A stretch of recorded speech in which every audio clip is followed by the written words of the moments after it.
Hello everyone, Kate here. I'm going to be reading the Universal Postal Union Act. Let me just skip down to where it starts. Title 1, Universal Postal Union, Chapter 1, Organization and Extent of the Union. Article 1, Constitution of the Union.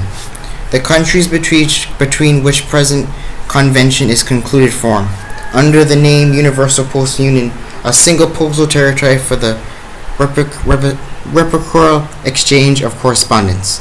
The purpose of the Postal Union is to assure the organization and perfection of the various international postal services. Article 2. Any country is permitted at any time to adhere to the convention. Notice of the adhesion shall be given through diplomatic channels to the government of the Swiss Confederation and by letter to the government of all countries of the Union. This is a bit long, so I'm going to go to about 10 minutes, then I'm going to have another part up for the rest of it. The regular mail service is governed by the provisions of the convention. Other services such as those of insured letters and boxes, parcel post, money orders, postal checks, collection orders, and subscriptions to newspapers and periodicals form the subject of agreements between countries of the Union. Such agreements are binding only upon countries which have adhered to them. Adhesion to one or more of these agreements is subject to the provisions of Article 2. Article 4. The postal administrations of the countries of the Union draw up, by mutual agreement, in the form of regulations of execution, the measures of order and detail necessary for the exclusion of the convention and the agreements. Article 5. Restricted Union Special Agreements. The countries of the Union, and insofar the legislation is not opposed to it, the administration may establish restricted unions and make special agreements among themselves concerning the subjects dealt with in the convention and its regulations, on the condition, however, that they do not introduce therein any provisions less favorable for the public than those that are provided by those acts. The same option is granted to the countries which participate in the agreements, and, as the case may be, to their administrations in regard to the subjects contemplated by those acts and their regulations. Article 6. Domestic legalization. The provisions of the Convention and the agreements of the Union do not affect the legislation of any country concerning anything which does not expressly provide by those acts. Article 7. Exceptional relations. Administrations which serve territories not comprised in the Union are bound to act as an intermediary for the other administrations. The provisions of the Convention and its regulations are applicable to such exceptional relations. Article 8. Colonies, protectorates, etc. The following are considered forming a single country or a single administration of the Union, as the case may be, in the sense of the Convention and the agreements, particularly in regard to their right to vote in Congress and conferences, and in the interval between meetings, as well as their contribution to the expenses of the International Bureau of the Universal Postal Union. The whole of the possessions of the United States of America, comprising Hawaii, Puerto Rico, Guam, and the Virgin Islands of the United States of America. The colony of the Belgian Congo, the whole of the Spanish colonies, Algeria, the French colonies, particularly in Indonesia, the whole of the other French colonies, the whole of the British colonies, including overseas territories, the protectorates and the territories under suzerainty or mandate, the whole of the Italian colonies and possessions other than Italian East Africa, the whole of the other Japanese dependencies, Curaçao and Suriname, the Netherlands, Indies, the Portuguese colonies in West Africa, the Portuguese colonies in East Africa, Asia, and Oceania. Article 9. Application of the Convention to colonies, protectorates, etc. Any contracting party may declare, either at the time of its signature, ratification, or accession, or subsequently, that its acceptance of the present convention includes all its colonies, overseas territories, protectorates, and territories under suzerainty or mandate, or certain of them only. The said declaration, unless made at the same time of the signing of the convention, shall be addressed to the government of the Swiss Confederation. The convention will apply only out to the colonies, overseas territories, protectorates, or territories under suzerainty or mandate in which those name declarations have been made by virtue of Section 1. Any contracting party may at any time address to the government of the Swiss Confederation a notification with a view to denouncing the application of the Convention to any colony, overseas territory, protectorate, or territory under suzerainty or mandate in which the name of which party has made a declaration by virtue of Section 1. That notification will become effective 1 year after the date of its receipt by the government of the Swiss Confederation. The government of the Swiss Confederation will transmit all to the contracting parties of a party of every declaration or notification received by virtue of Sections 1 to 3.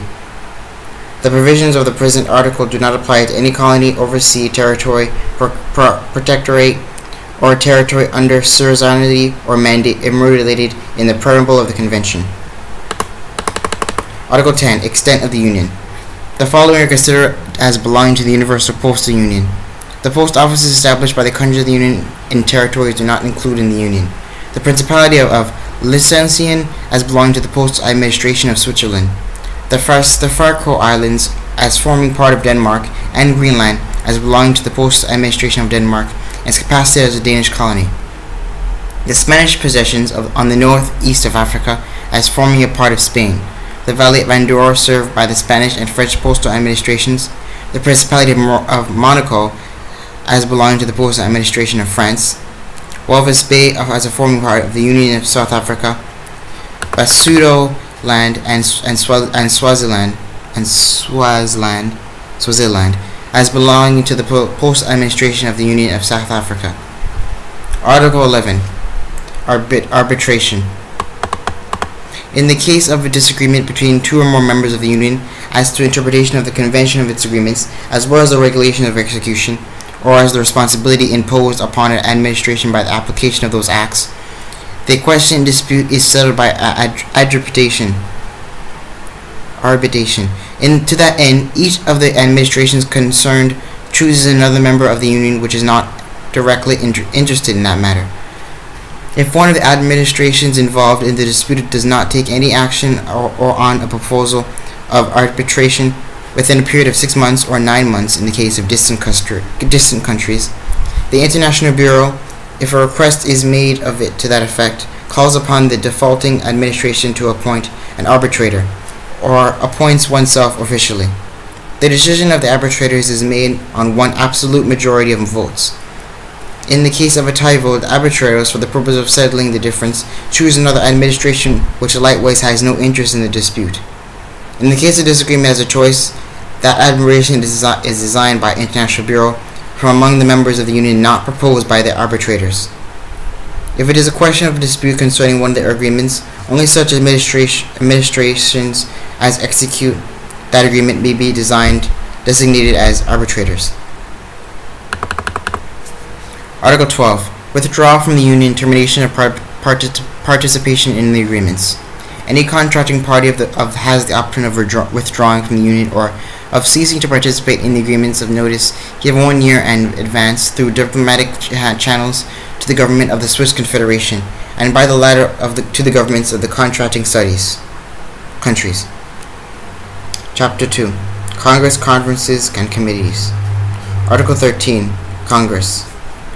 Delegates from the countries of the Union meet in Congress not later than 5 years after the effective date of the acts of the preceding Congress, with a view of revising or completing those acts if necessary. Each country is represented at Congress by one or more plenipotentiary delegates provided with the necessary credentials by the government. It may, if necessary, be represented by the delegation of any other country. However, it is understood that a delegation may be charged of representing only 2 countries, including the one which it is originally accredited. In the deliberations, each country has but 1 vote. Each Congress fixes the meeting place of the next Congress. The latter is called together by the government of the country which is to be held, in consultation with the International Bureau. That government is likewise charged with notifying all the governments of the countries of the Union of the decisions made by the Congress. Article 14. Ratifications, entry into force, duration, and the acts of Congresses. The acts of Congresses are ratified as soon as possible, and the ratification are committed to the government of the country where the Congress was held, and by the government of the governments of the contracting countries. In that case, one or more of the contracting countries do not ratify one or another of the acts assigned by them, the latter will nevertheless be valid by the countries which have ratified them.